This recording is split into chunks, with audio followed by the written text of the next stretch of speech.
Demonstrations in Jerusalem outside the Prime Minister's office, as inside the cabinet discuss a full military takeover of Gaza. Many in Israel don't like that idea, but in an interview with Fox News, the Prime Minister made himself clear. Will Israel take control of all of Gaza?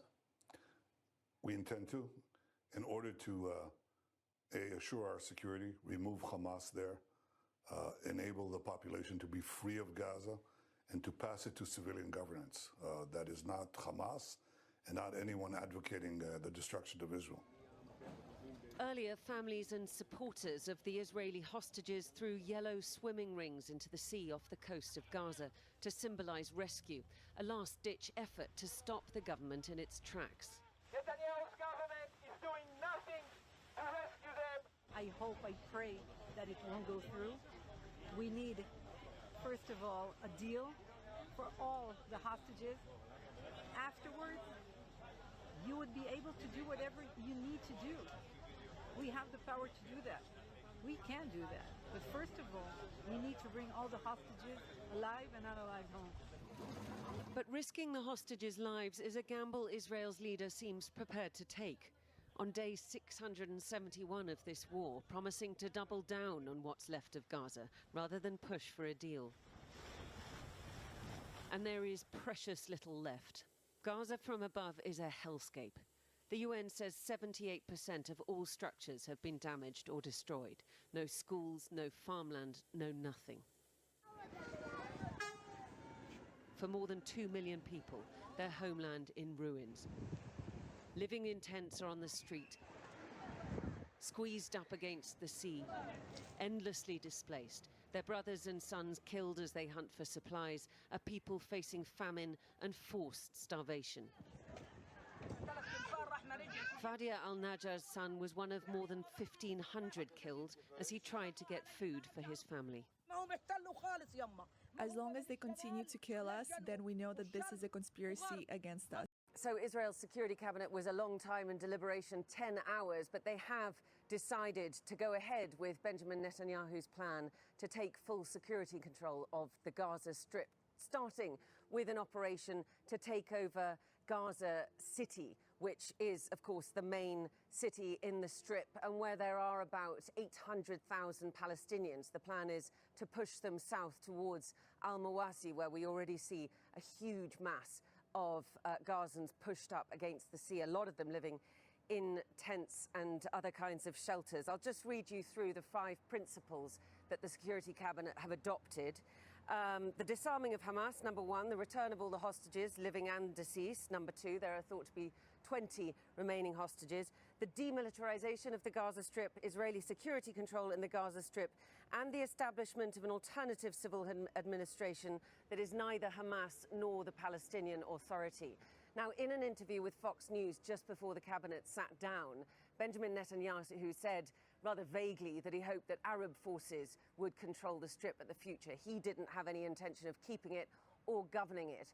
The Arab states have made it clear that they will only coordinate with the Palestinian Authority for any future governance. So there's a lot there that still needs to be fleshed out. But either way, that is going to be a long time down the line. For now, there will be a great deal of fighting in store, which is why the military leadership were not keen on this idea. The army is exhausted. It will require drawing up many more reservists, endangering the lives of many more soldiers, and of course endangering the lives of Hamas if it feels cornered and decides to take the lives of some of those remaining hostages, which is why it's extremely unpopular amongst the hostage families here in Israel. We saw demonstrations last night outside that cabinet meeting and in Tel Aviv. And of course, for Palestinians in Gaza, life could really not get much worse. They are squeezed into small areas. They have been displaced multiple times. There is famine and starvation, malnutrition. There is only a trickle of aid going in, much, much, much more. Well, I welcome, I'm Martine Croxall. Well, there's been a reaction to the plan by Benjamin Netanyahu's security cabinet to approve a military operation to remove people from Gaza City. And the UK Prime Minister, Sir Keir Starmer, has issued a statement in the last few minutes. He says the Israeli government's decision to further escalate its offensive in Gaza is wrong and we urge it to reconsider immediately. This action will do nothing to bring an end to this conflict or to help secure the release of the hostages. It will only bring more bloodshed. It goes on, every day the humanitarian crisis in Gaza worsens and hostages taken by Hamas are being held in appalling, inhuman conditions. What we need is a ceasefire, a surge in humanitarian aid, the release of all hostages by Hamas and a negotiated solution. Hamas can play no part in the future of Gaza and must leave as well as disarm. And then it concludes by saying, together with our allies, we're working on a long-term plan to secure peace in the region as part of a two-state solution and ultimately achieve a brighter future for Palestinians and Israelis. But without both sides engaging in good faith in negotiations, that prospect is vanishing before our eyes. Our message is clear. A diplomatic solution is possible, but both parties must step away from the path of destruction.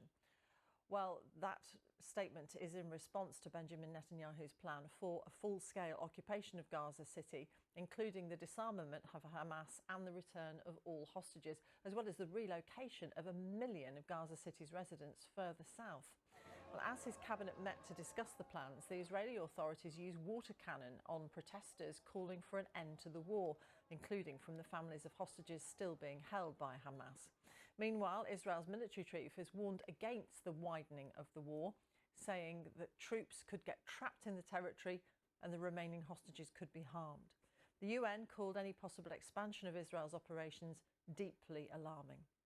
Well, Israeli forces are already in around 75% of Gaza after nearly 2 years of war, with Mr. Netanyahu under intense international pressure to agree a ceasefire deal. In a statement, Mr. Netanyahu's office outlined plans to occupy the Strip, adopting 5 principles for ending the war, which are: first, the disarmament of Hamas; second, the return of all hostages, both living and dead; the demilitarisation of the Gaza Strip; Israeli security control over the Gaza Strip; and finally, the Israeli government wants an alternative civilian government that is not Hamas or the Palestinian Authority. Our reporter Simon Jones has more. As the Israeli Security Cabinet was meeting, protests on the streets. Among them, the friends and families of the hostages still being held by Hamas. They say increased military action in Gaza will put their lives at risk. In Tel Aviv, police used water cannon to try to disperse the crowds. But in the early hours, the worst fears of those demonstrating were realised. The Prime Minister's office said the Israeli military will take control of Gaza City, something Benjamin Netanyahu had earlier spoken about on Fox News. In order to assure our security, remove Hamas there, enable the population to be free of Gaza, and to pass it to civilian governance. That is not Hamas and not anyone advocating the destruction of Israel. These are what the Israeli cabinet is calling the principles for ending the war.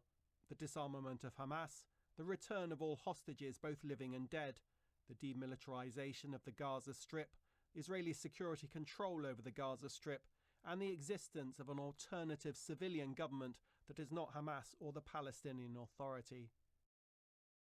With growing anger over the situation in Gaza, the move is likely to isolate further Israel on the international stage. This man, Mahmoud Ali Al-Jed, cannot believe the worst may yet still be to come. They have already occupied Gaza. Wherever you go, it's occupied. What more will they do? They have occupied and destroyed Gaza. If you go towards the sea, it's destroyed. Everywhere you turn, there is destruction. There is no safe place. We are exhausted. How long will this war go on? Aid being airdropped into Gaza City this week, home to hundreds of thousands of Palestinians. They may be ordered to leave before Israel's planned massive offensive. Israel says it will be providing humanitarian aid to the civilian population outside the combat zones. But the UN has warned that expanding military operations risk catastrophic consequences for Palestinian civilians and Israeli hostages alike. Simon Jones, BBC News. Our Middle East correspondent Hugo Bashega is in Jerusalem. He says Netanyahu's decision has already faced backlash. It was a very long meeting of the Security Cabinet, which I think is an indication of the divisions inside the government. And we've seen that there has been strong opposition from the leader of the military. Reports this morning suggest that there were some heated discussions between the Prime Minister and the military's Chief of Staff, who is against the idea of expanding military operations in Gaza and also the idea of a full occupation of Gaza. He's been warning about the possible catastrophic humanitarian consequences in Gaza. Around 1 million people live in those areas. Many of them have been displaced multiple times, and there is the expectation that ahead of any military incursion, these people will be forced again to leave those areas. He also expressed concern about the impact on the military. This is an army that is exhausted after almost 2 years of conflict. And he warned the Prime Minister that, the full takeover of Gaza would be a trap for Israel.